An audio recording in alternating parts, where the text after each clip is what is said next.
Google wants to revolutionize the way we play video games. But is Stadia ready for prime time? Stay tuned for your daily charge.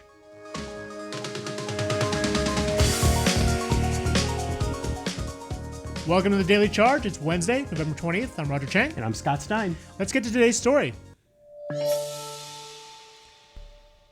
Google is finally out with Stadia. It's a huge bet that we'll all eventually stream our video games onto any device we want. Now, the search giant hopes that this model will one day replace the traditional console, but it's launching to some really negative reviews. Scott, you've had some extensive time with the service. What did you find? Well, I'm actually playing it right now as I talk to you.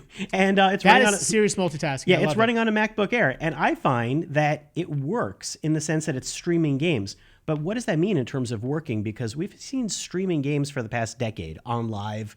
GeForce right. Now, NVIDIA's service. Other ones that have come and gone. xCloud is in beta right now. Yep. PlayStation Now. So sure, games can stream. But we've learned over the years that depends on the quality of your connection, and there can be some lag. In my usage with it, I was surprised at how good it looked on a TV with a Chromecast Ultra. A little less impressive when right now it still needs to be tethered with this controller. That's clunky. I had to go and scramble to find a USB-C to USB-C wire just to make this thing work. Yeah, to make it work on a laptop or a phone. Want to get it even stranger? You don't need the tether if you're using an Xbox controller or another controller with this. You can do that on the laptop and phone, use another controller, but you need the Stadia controller to work with your TV. Right. Totally now, confusing. The one thing about consoles, obviously, you got a pretty consistent experience, right? You load in the game, you play the game. This is different, right? That your consistency or the experience will vary based on the connection speed, right? So I'm using our office connection now. I'm playing Destiny 2, or I'm showing it, and the thing is, you can see some hiccups in the way it's running. And that little bit of jitter, especially for an online shooter, can be really frustrating. Oh yeah. And for any game. And I think the question is, sure, that functions, but with Stadia, right now you have to buy in to this Founders Edition package if you want to get into that, which has the Chromecast and the controller. You could just get the code for you could kind of skip that and eventually just connect online. That free tier that they've been promising is 2020. So you don't need to buy all these pieces, but you kind of do need to buy the pieces. And there's a pro subscription. Games are purchased separately, so I think that's also a disconnect because a lot of people think this might be like Netflix, where you're subscribing and getting the games. That was kind of when it was initially pitched. That was kind of like the gut reaction was like, "Oh, great, like an all-you-could-eat type plan." Sure, but you have to pay full price for these games on top of the service, right? Yes, like Red Dead Redemption 2, Destiny 2, and those are the top games. Right now, there's 22 games. I played about 6 of them. It's not the latest and greatest list of all the top games. The other thing is that Google is promising this whole wild world of YouTube connections with hosts where you can dive into their instances, where you can have massive, like 1,000-player battle royale type experiences. That stuff's not here yet. What we're looking at are just pretty standard games that they are streaming over the cloud on their servers and looking sometimes really good and sometimes maybe not so good. I was more impressed with the streaming quality than I expected. And the controller, sure, it feels nice, but it's another controller. But if that's just replicating what's out there, I think what you're really doing is getting into a beta right now. Yeah, it feels like it's a paid beta. This is definitely Google sort of planting the flag on the ground, for the broader future. But let's look at 2020 because it's going to be a huge year for gaming, right? You've got beyond Stadia, we've got the next Xbox, the next PlayStation. You said Microsoft and Sony are already investing in their streaming services. And then we've got a post by Ian Scher today on Amazon potentially ramping up its own gaming service. Now, they've already got Twitch and it's stable. And so the combination of Twitch and a gaming service seems pretty potent. What do you think everything looks like? Yeah, and their servers. And I mean, Amazon's perfect primed to they've got AWS. Space, so they have the back-end system already in place. Yeah. And they could fold it into something like Prime. I mean, there's a lot of stuff that Amazon can do, and it seems like a perfect match for them. So I think right now you have a lot of players. The question is, where do you land for that? I also think you don't need to be going into the cloud. You lose the ability to play offline.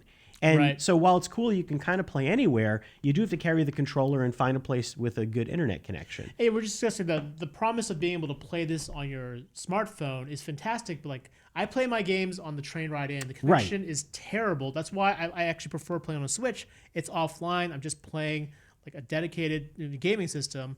I'd love to have it on my phone, but the connection speed is just not going to cut it. Well, so yeah, the Switch represents that proposition that was around from like the NVIDIA Shield days of like this modular type of thing. And then you have Apple Arcade and Google's equivalent service, which is, the idea of a subscription, but on the device to download stuff. And it's kind of like the way that Netflix and other services work now too, where you can download and play offline. If that came to something like a Stadia, then I think you may get the best of both worlds, but we're not at that point yet. Maybe we will be. And where will Google really be? Because everyone's been giving Google flack, I think justifiably, in that a lot of the projects start and stop. And so you don't know if this is something that Google's committing into long term, even with Phil Harrison, Jade Raymond, and the others who are in the gaming industry. I think the server part is very important for Google. Yep. How much it will resemble this in the coming years, we don't really know. Well, again, and Brian's going to kill me because I'm going to bring up 5G again. Like, this is a service that seems tailor-made for 5G.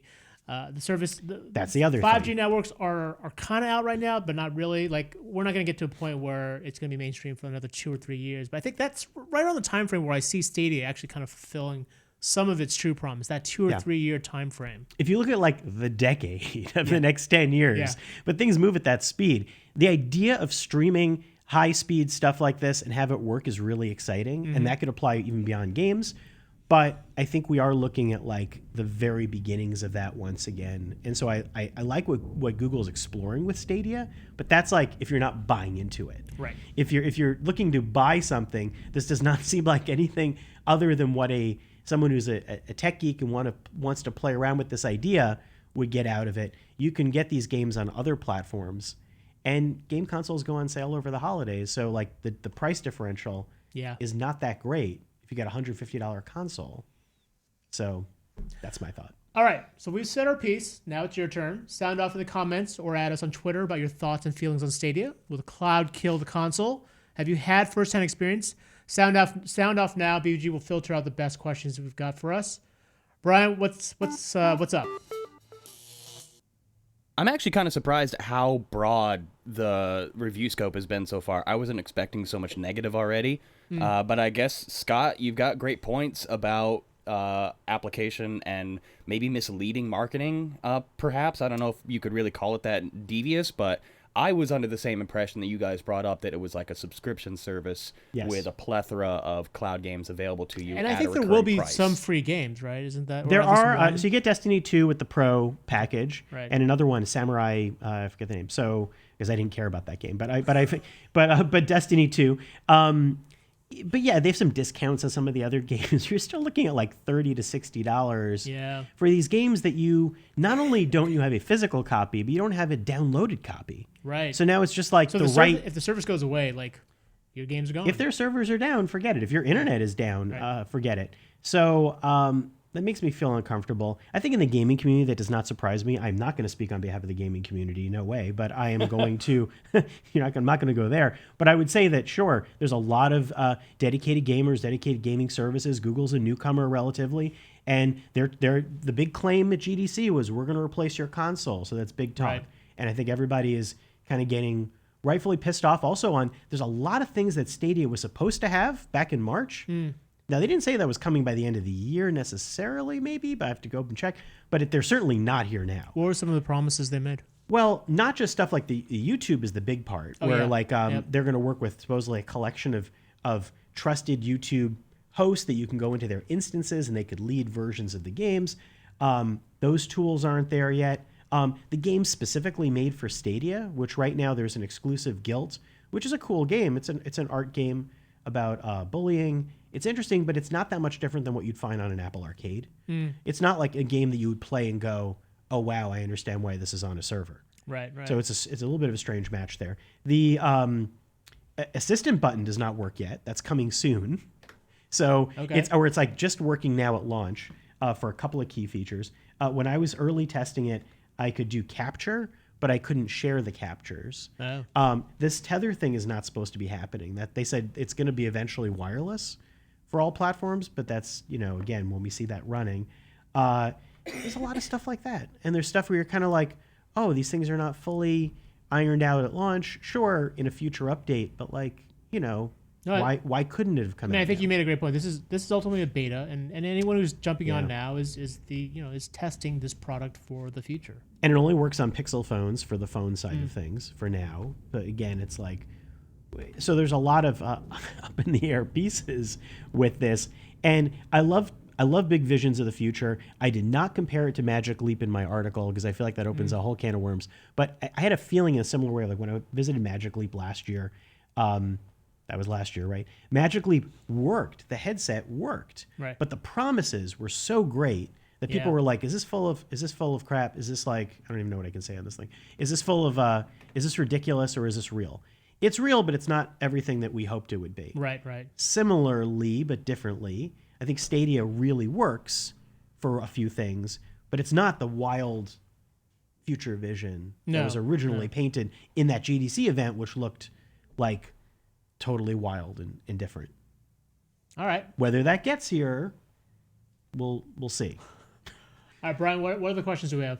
Let's just go back and forth on the pendulum. Onus18 says, it's fantastic. Felix and Annie says, Google is evil and Stadia sucks. Things I don't like says, it sucks. I'm going to assume that username is very appropriate. Yan asks, can we play Stadia using mobile broadband? I thought it could only be played via Wi-Fi at the moment. Yeah, it's meant to be played over Wi-Fi, and they recommend 5 gigahertz Wi-Fi. Okay, so yeah. I think the 10 megabits per second and higher. So I believe that's what it's a pretty forgiving. Like it's not like it needs to be a super high speed. My home was 100 megabits where I played it most of the time. Oh, that's 100 megabits for the total household, right? That's not like Total household. So yes. that's not like you're getting 100 dedicated to you. No, we have a lot of things connected to that. So, but it worked. I thought when I went into it and I was playing some of these games again before it launched, I felt like it began to melt away, and I felt like I was really playing on a regular console. And those moments, I thought, oh, that's cool. And I love how this with the Chromecast automatically turns on and logs in, and it's like, oh, that's a cool feeling. And that does sync with Chromecast wirelessly, or Yes. Okay. So when you play on your TV, which is the way to go, Right. the TV quality is meant to be better, up to 4K, 60 frames per second. I don't know about the resolution quality at home, but it looked great enough that for me playing really close to my TV screen, it was smooth. It looked good. I would not have said if somebody was showing that to me that it was streaming. And so with those moments, I go, oh, that's really cool. I can go upstairs and play and resume my save. There's something really great about that. I would say that type of stuff is already kind of out there in different ways, though, with the way that you play Switch, even though it's not cloud saving in the same way. It's kind of there with things like arcade, where I'm getting off my phone, I'll play on the Apple TV or I'll go play on the iPad, but you need Apple gear. So we're kind of in this world already, but I think this is beginning to explore it in another way. But you're gonna have so many ways to do this from other partners that do you want to sink your money into this where it's not necessarily cross-buy? right. Right now it's not. I don't know. So you brought up playing it on the TV. Is that officially, in your opinion, the best mode to play it in? Because Yan is also asking, between on-the-go, PC, laptop, mobile, TV, what is your favorite experience so far? TV by far, because it's wireless right now with the Stadia controller.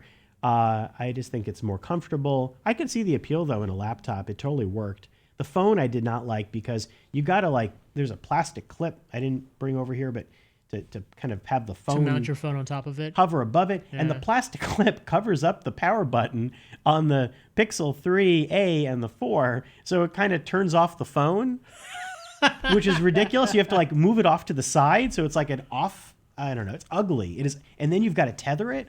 So I hated these that. were all made by the same company. You figured they would have thought about this. Probably, yeah. This might lead to the anger that people had, and why some people thought I was being too kind.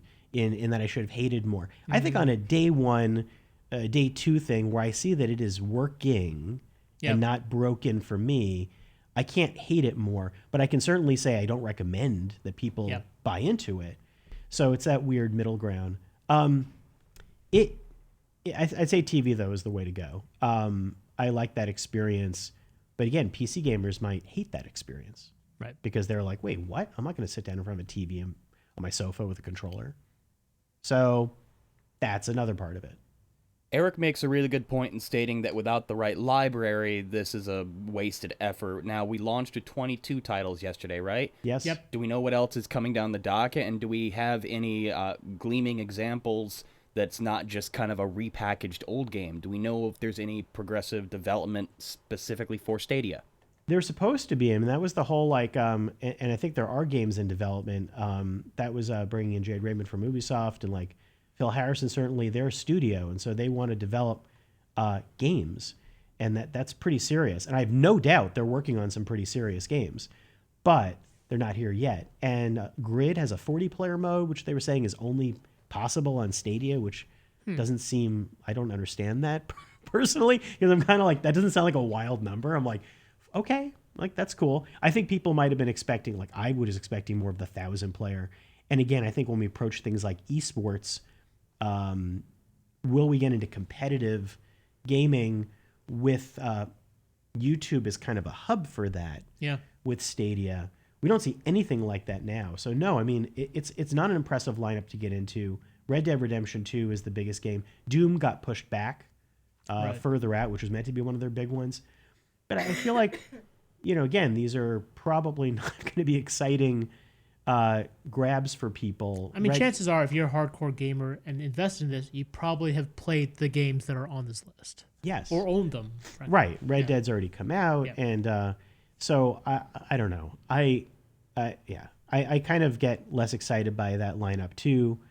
And at some point, I feel like you do have to have, I love the movies anywhere concept. I use that thing a lot. Yeah. Where now you can buy most movies and they will cross-populate onto a lot of different streaming, a lot of different services. You get it on your Amazon and Google. I think that's going to need to exist on the future platforms. To kind of reassure folks that like you have that physical copy, it exists online as well. Right. But you still have that physical copy. You should be able to buy Red Dead Redemption 2, and if you cross-log into your other services, you should get it on Stadia, you should get it on GeForce Now, you should get it on xCloud. I mean that, but that is, we're way off from that. These services haven't even, most of these services haven't really launched in a real way. We're way off, and nobody wants to do that in the gaming industry. But it doesn't have to go there, but I really want it to go there. And I feel like if you want people to give up the console, then that's the thing, you may have to give in for that. Yeah. Give that up. It feels so different or just foreign to how video game makers and how these console players operate, right? Like cross-platform. Like there's some cross-platform online play, but there's still some barriers to that, right? So Yes, a lot. and having them honor these kinds of physical purchases with their online services, that just seems like it's going to take a while for all these services to mature before that becomes a possibility. So I think all these things are also what everyone is seeing when they're criticizing Google, and you're kind of like, what's going on here? Also, like, how does that even integrate with the rest of like Google software and Google Play, and like it's just on its own little island, right? Little Stadia island. But it's here. ... Where else will it be? Is it ever going to come to platforms like NVIDIA Shield? Not that I know of. That was a question from Alan. He just wants to know. It would be smart for it to. I got to go catch up on the AMA that they had too, and I'm sorry I don't know every single detail, because I was actually playing and working on a story that went up yesterday about VR, so I've been in VR a lot, weirdly. I think anything Android. I mean, look, its requirements are not that high. On a Mac or a PC, it just requires a Chrome browser, and it just launches into Chrome and does it. So or a Chromebook. So I don't see any reason why like Android shouldn't be supported. I mean, heck, iOS should be supported with some sort of an app. I feel like these things are going to happen because, again, this is streaming, and Google is a cross-platform company. They do not care. They have tons of stuff on every platform. So an iOS app seems totally natural. Yeah, for sure. Apple TV app seems totally natural. And I don't think that's a threat to Apple. I don't think that's a threat to Google. I think that's just kind of where, if they're going to want more people to play, they need to be on everything. Yep, totally. So hopefully. I mean, going back to that Netflix. I mean, I don't care, but going back to that Netflix analogy. Yeah. And I know it's not really Netflix, but when Netflix was getting started, I mean, that was one of their keys to success, right? They got Netflix on everything, smart TVs, laptops, they got it on everything. Yeah. And that ubiquity made it the default video service for everyone. And I think they need to throw in free games. They need to throw in, basically drop it in your lap. I mean, like Google Home Mini you could sneeze and have one fall in your lap, basically. I feel like they're all sorts of things like, oh, I'm a subscriber to this, I got a Mini. Oh, they're giving away over here. I feel like I'm seeing like promoted tweets about like Google Home Mini. Right. That's what they should be doing for Stadia, because essentially that's their whole pitch is like it's just the controller, except for the kind of little dongles right now. But eventually, just make it like, hey, you've already got blank. Yeah, you'll get a controller. You buy a Chromecast. Here's the controller. You get a free game. Now that's your carrot on a stick to spend the effort to figure out setting it up, which is not hard. Yeah. But it's amazing how like a little bit of friction, it's like VR headsets. Yeah. A little bit of friction, and you're like, I've got other ways to play games. Like thank you. But if you get like a little free thing, you go, yeah, maybe I'll figure it out. So sadly, that's what Stadia needs. There's no reason why like on its own this would be appealing. There you go. Free stuff. Shout out to Raymond and DC147 who are currently sitting at home with their Stadias. Hey, nice. Well, Raymond's testing it in Chrome as we speak. DC147 says got his right arm on top of the Stadia box right now. Guys, keep us posted. Just curious what your experience is. So tell us how you're experiencing it. Yeah, chime on in anytime. You know where to find us on Twitter. I think the thing is super interesting, if I didn't already say that. It's just that like I'm very hesitant to wear two hats, where it's like the super interesting future of tech hat and the what is this for you as a the consumer. reality that it's not quite ready for you as a folks. person who's going to buy stuff hat. Yeah. Because especially since it's priced as a everyday purchase. Next comment is coming from Michael Brown. Says, I originally ordered the Founders Bundle, but I canceled it and getting the Xbox Bundle for Christmas. It's probably Stadia next year. I don't want to be an early adopter for this. I think it's got the potential to be great in 2 years, if Google doesn't pull the plug on it before that. I give a big thumbs up to that decision. Yeah. I think that was a very smart move. Very savvy, Michael. You'll be super happy no matter what. Also because I think Stadia is going to approach free. So I think the longer you wait, the more likely you'll be able to play it without putting any money into it in some way, shape, or form. Like whether it's a free game you get tossed in, or the controller ends up becoming available with some other purchase you made. Yeah, I feel good move. Do we know what the international rollout's going to be? Yan is in China, right, Yan? Or correct me if I'm wrong. And it's not available there yet. Do we know what the rollout is going to be? I doubt it will ever become available in China, unfortunately. Yeah. Google services aren't available there. So, Right. Yeah. Well, yeah, but I mean, I'm just using that as a platform to say, where else is it going? Yeah. So we have international fans all over the globe. I know. We have a big look. I should know this, and I feel bad. Oscar there's a big FAQ on CNET right now that goes through a lot of the details on launch and some of that. And stuff. we were supposed to have Oscar on actually to help us with questions. But I know. He's I'm just a little under the weather today, so he can watch this now and mock me for not having this information on the tip of my tongue. You're a good pinch hitter, Scott. I know. Sorry about that, guys. But I don't know. It's a bunch of countries right now. I'm like, I think it's a bunch of countries right now. I'm in the U.S. and I've been playing this. I'm sorry. I've just been focused on that part. But, yeah, we'll see. But I think like a lot of things Google, the rest of the rollout of this is going to be a bit of a mystery. And even when I'm super interested in the YouTube element. And we shall see when they plan to roll that out and what that involves. So just to note, Google Stadia is available in 14 countries right now. That's what I thought. Yeah, U.S., Canada, UK, France. I won't list them all, but 14 countries. Yeah. I'm assuming they're expanding over time. Yeah. But no time frame for that expansion. I wasn't able to find that. Okay, good enough. We're trying. We're trying. They know we're trying. All indications from Google are right now, this is a super soft launch. This is like a kind of a pre-beta before the 2020 plans roll out.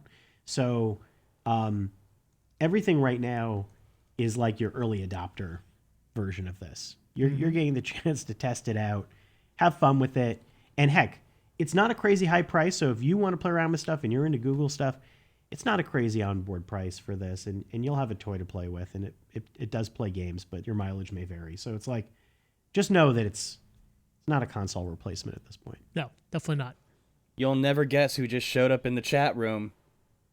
Who? Ayaz? It might have been Oscar.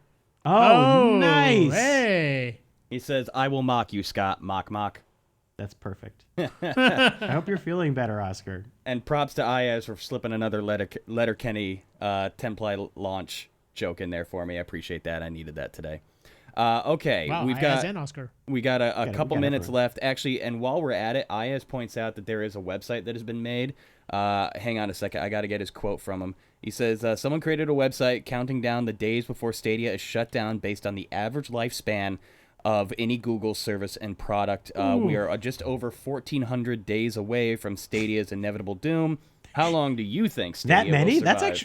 That's a lot of days, actually. Well, if you think through like Google's like Gmail has been around for years, right? Like Yeah. if you average that out with like the various Google Instant Messenger services, yeah, all right. 1,400 days, 1,400 it's days? like 3 years type Yeah. of thing. Yeah. That's a pretty good lifespan. I don't know. For the amount of money you're spending right now, I expected a lower number than that. But sure, I think that's not a bad guess, actually. That's not a bad. It's not at all. No Google. Google changes fast. Look, case in point, look at mobile VR. This Right. happened with What happened Samsung. to Daydream? What happened to Daydream? Daydream's dead now.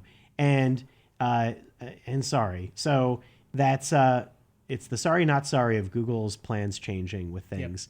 And you get what you pay for, and you get what you get, and you don't get upset, or big tech is annoying, or who knows what this is. But it's like, yeah, that all that does suck. And for a company, the bigger the company is, where their main interest doesn't necessarily lie in this, anything can fluctuate. For sure. Yeah. For sure. So like, it's all up to the company.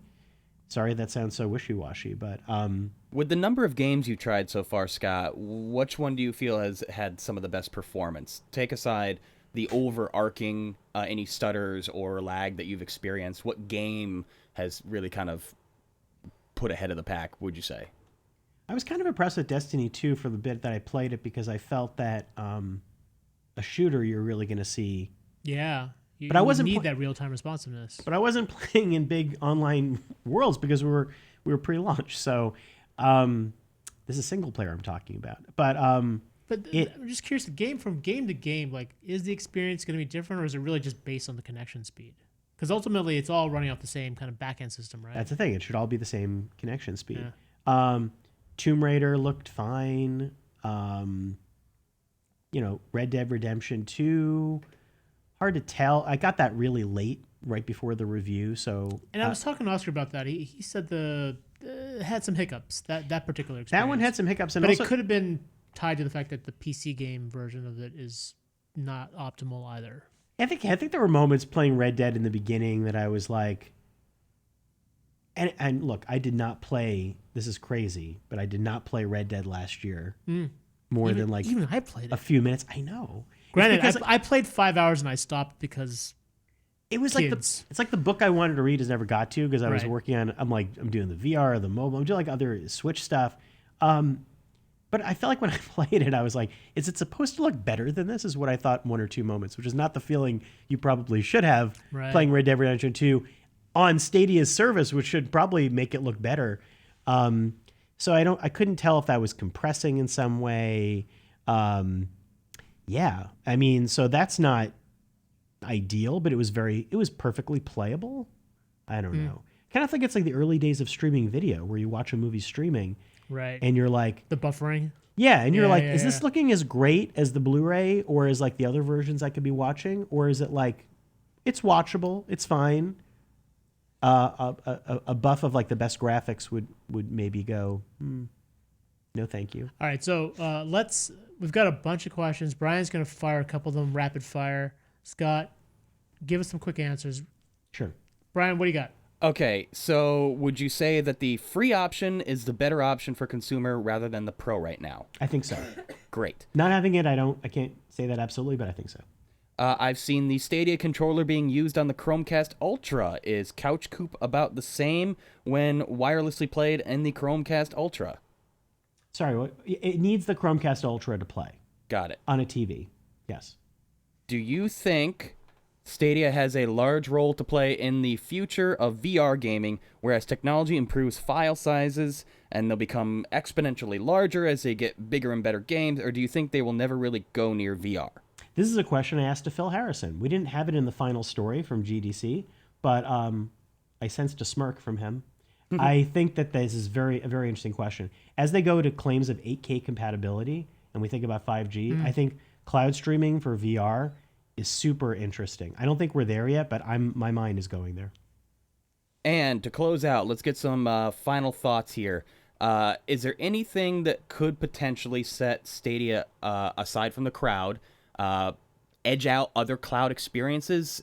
What is there any advantage to this over an Xbox or a PlayStation? And then let's touch on this real quick while we're at it. Yan says, for me, it's that YouTube integration. That's really attractive to me, where Microsoft or Sony can't go near it, since it's going to be built into your personal computer, whether that be mobile, laptop, whatever experience. YouTube is pretty much present on that platform. If that can work in and out seamlessly, is that enough to really kind of give an edge to Stadia? That is the thing. And I'd say, like, I didn't say this in the write-up, but exactly, like, that's the killer app for Stadia, and it's not here yet. Yeah. And we don't know how it's going to feel.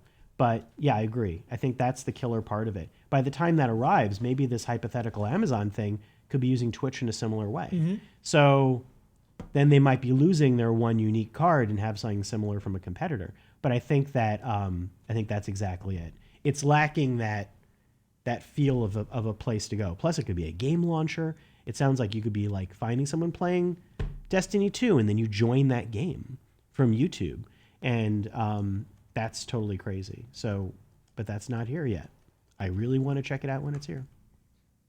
And we will, of course, when it does get here. But until then, we're going to have to shut things down. Thanks, everybody, for joining us. Thanks for Scott for bringing in on his expertise. Thanks to Ayaz and Oscar showing up in the chat. And thanks to all of you for showing up in the chat and keeping the conversation going. If you do wind up getting Stadia, let us know what your experience is. We're on Twitter. We're all over the place. We're easy to find. And we look forward to hearing your feedback. But until then, Roger. Yep. Don't forget to subscribe and ring the bell so you can join us here live weekday mornings. If you have the chance, check out the links below to learn more about today's topics. And feel free to subscribe to our audio podcasts. They're on every platform ever. For the Daily Charge, I'm Roger Chang. And I'm Scott Stein. Thanks for joining us.